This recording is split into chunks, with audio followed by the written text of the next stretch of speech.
नमस्ते स्टूडेंट्स, मैं उत्तम सिंह श्री कृष्ण कमला देवी इंटर कॉलेज सार से। आज हम पार्ट 2 विलियन का अगला भाग देखेंगे। आज हम पढ़ेंगे अणुसंख्यक गुणधर्म के बारे में। अणुसंख्यक गुणधर्म विलियन के वे गुण होते हैं जो विलय की अणुओं की संख्या पर निर्भर करते हैं, उसकी प्रकृति पर नहीं। यानी कि हमारा विलय किस प्रकृति का है, ठोस है, द्रव है, गैस है, ये इस बात पर डिपेंड नहीं करता, लेकिन उसकी अणुओं की संख्या जो होती है, जैसे मूलों को नंबर्स ऑफ मोल्स कहते हैं, उन पर जो डिपेंड करते हैं वो सभी हमारे गुणधर्म कहलाते हैं। अणुसंख्यक गुणधर्म निम्नलिखित प्रकार के होते हैं। जैसे पहला है वाष्प दाब में अपेक्षित अवनमन। क्या होता है? क्वथनांक उन्नयन, हिमांक अवनमन, परासरण दाब। तो पहला पढ़ेंगे वाष्प दाब में अपेक्षित अवनमन। तो हमें पहले ये पता होना चाहिए कि वाष्प दाब क्या होता है। वाष्प दाब स्थिर ताप पर बंद पात्र में किसी द्रव के सतह के ऊपर उसके वाष्प के द्वारा साम्यावस्था में जो उत्पन्न होता है उसे द्रव का वाष्प दाब कहते हैं। अथवा कोई द्रव वाष्प में परिवर्तित होने के लिए जितना दाब लगाती है उसे वाष्प दाब कहते हैं। जैसे कि यहाँ एक चित्र बना हुआ है, ये गर्म हो रहा है। गर्म होने के बाद क्या है कि जैसे वाष्प जो होती है हमारी गैस के रूप में बाहर निकलती है, वाष्पीकरण होता है। यहाँ ऊपर से जैसे वाष्पीकरण होगा तो यहाँ जब ऐसे ढक्कन हम रख देंगे तो यहाँ पर कुछ इस तरीके की बूंदें मिल जाएंगी। तो ये बूंदें यहाँ से बाहर निकलने के लिए, या फिर ये बूंदें नीचे की तरफ, यानी कि जब ये बूंदें 1 एटमॉस्फेरिक प्रेशर को पार कर लेंगी तो ये वाष्प में निकल कर बाहर की तरफ उड़ने लगेंगी। तो इन बूंदों के द्वारा इस सतह पर जो दाब लगाया जा रहा है वही दाब हमारा कहलाता है वाष्प दाब। जैसे हम एक और सिंपल भाषा में समझें, जैसे कोई बर्तन है हमारा, इसमें पानी गर्म हो रहा है और ऊपर ये बर्तन हमने कुछ ढक दिया, तो अब यहाँ से ये वाष्प निकल रही है यहाँ से। तो हम देखते हैं कि बर्तन की नीचे वाली सतह पर कुछ बूंदें होती हैं।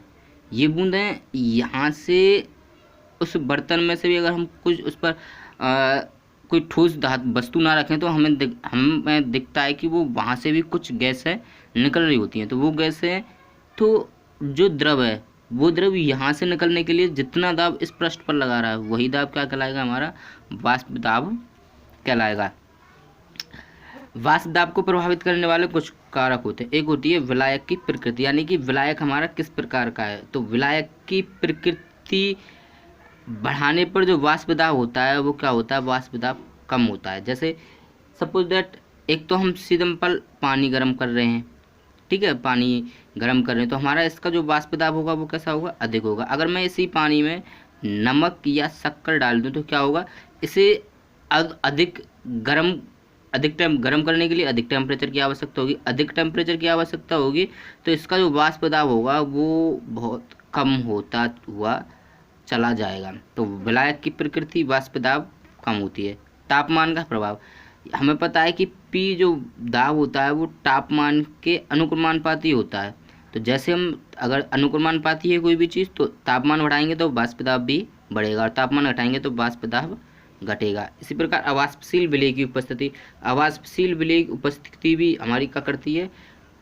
वाष्प दाब को कम करती है, घटाती है, ठीक है। अब वाष्प दाब के लिए राउल्ट ने एक नियम दिया था। ये नियम था, राउल्ट ने ये कहा था कि स्थिर ताप पर, यानी कि हम टेम्परेचर कांस्टेंट रखें, टेम्परेचर ना बढ़ाएं।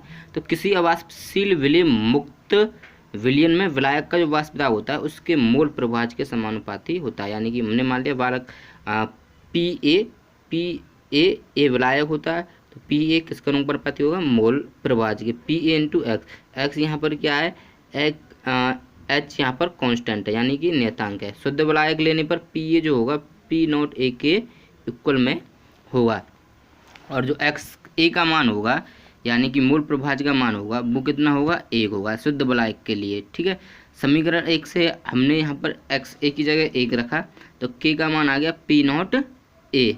समीकरण 1 में रखेंगे तो पी ए बराबर हमें मिल जाएगा पी नॉट इंटू एक्स ए। इसी प्रकार पी बी यानी कि विलय के लिए निकालेंगे तो विलय के लिए आ जाएगा P naught B into X B. But जो कुल दाब होगा उस विलयन का वो होगा पी ए पी बी। जैसे कि डाल्टन का आंशिक दाब का नियम होता है, किसी भी बर्तन में 2 या 2 से अधिक पदार्थ विलय हों, जैसे यहाँ पर कोई 2 पदार्थ हैं, एक ए है एक बी है, तो इस बर्तन में जो कुल दाब होगा इन विलयनों के द्वारा, यानी कि ये मिश्रण है, इन पदार्थों के द्वारा जो अलग अलग दाब लगाया जा रहा है उन दाबों के कुल योगफल के बराबर दाब होता है।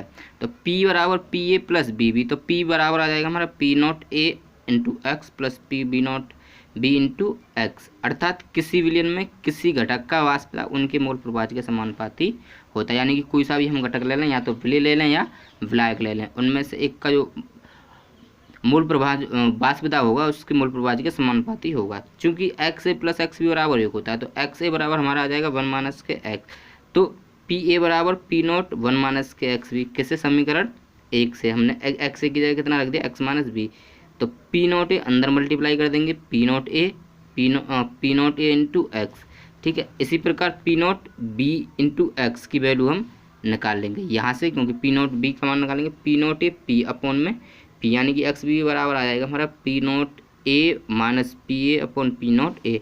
एक्स बी की यहाँ पर विलय का मूल प्रभाज है, पी नॉट ए शुद्ध विलायक का वाष्प दाब है, और पी विलयन में उपस्थित विलायक का वाष्प दाब है। जो यहाँ पर P naught A minus P ए है वो क्या है, वाष्प दाब में अवनमन है। देखो हमने पहले पानी को सीधा सिंपल गर्म किया, तो उसका जो वाष्प दाब होगा शुद्ध विलयन है, उसमें कुछ भी नहीं मिला हुआ, तो पी नॉट ए होगा।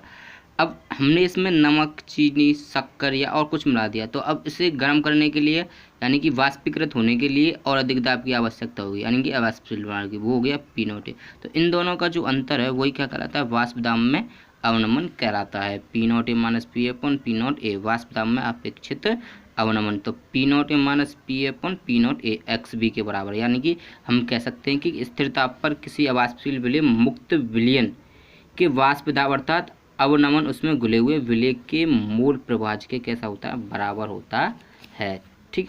चूंकि देखो एक्स बी बराबर N B upon A N B होगा, यानी कि मूल प्रभाज विलय के मूल प्रभाज विलय के मूल अपॉन कुल मूल।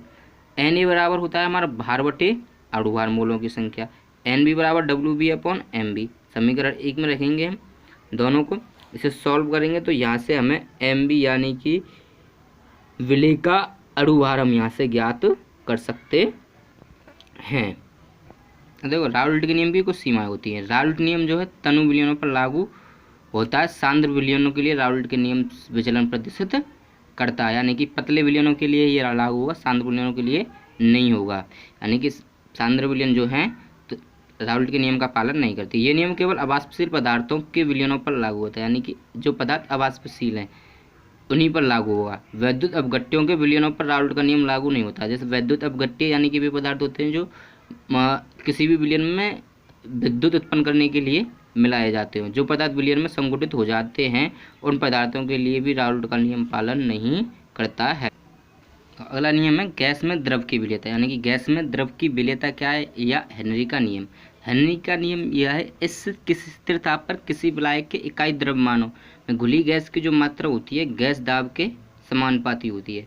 यानी कि कोई विलयन है, इसमें कोई मैंने हाई प्रेशर पर गैस घोली, यानी कि उच्च दाब पर गैस घोली, तो उस गैस की जो मात्रा होगी इसमें जितना दाब लग रहा है, जितना फोर्स लग रहा है, उस फोर्स की क्या होगी, समानुपाती होगी। जैसे मान लिया कि गैस के डब्ल्यू ग्राम इकाई द्रव्यमान विलायक में दाब पी पर किसी विलायक में घुलते हैं, तब डब्ल्यू अनुपाती होगा पी का, यानी कि डब्ल्यू बराबर के एच इंटू पी। जो के एच है ये क्या है, यहाँ पर हेनरी स्थिरांक है, यानी कि डब्ल्यू अपन पी बराबर स्थिरांक है, हेनरी स्थिरांक, यानी कि विलायक में गैस के मोल और गैस अवस्था में गैस के मोल दोनों किसके बराबर होते हैं, हेनरी स्थिरांक के बराबर होता है। चूंकि हम पढ़ चुके हैं पी जो दाब होता है मूल किस अनुसमानुपाती होता है, किस पर, समान ताप तथा समान आयतन पर, यानी कि आयतन और ताप जो है हमें कैसे रखने हैं, समान रखने हैं। अब मान ला कि डब्ल्यू ग्राम दाब पी किसी विलायक में घुलते हैं, तो घुली गैस का आयतन कितना होगा, पी वी बराबर एन आर टी। आदर्श गैस समीकरण से तो पी बराबर N upon V R T. N का मान होता है डब्ल्यू अपॉन एम, तो एन की जगह मैं यहाँ क्या रख सकता हूँ समीकरण में, डब्ल्यू अपॉन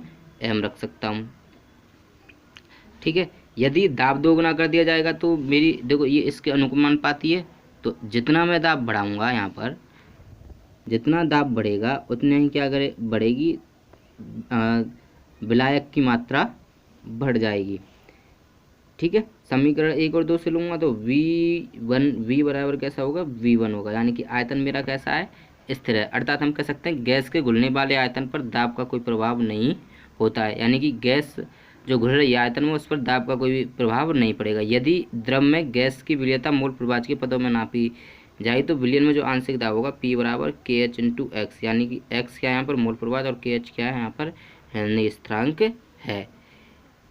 नोट, जिस गैस के लिए KH का मान जितना अधिक होगा उसका विलेयता उतनी ही कम होगी। ठीक है, दोनों नियम हो गए, हेनरी और लाउड्स के नियम। दोनों नियम बोर्ड एग्जाम की तरफ से बहुत ही महत्वपूर्ण है, इनको हम अच्छी तरीके से कर लेंगे।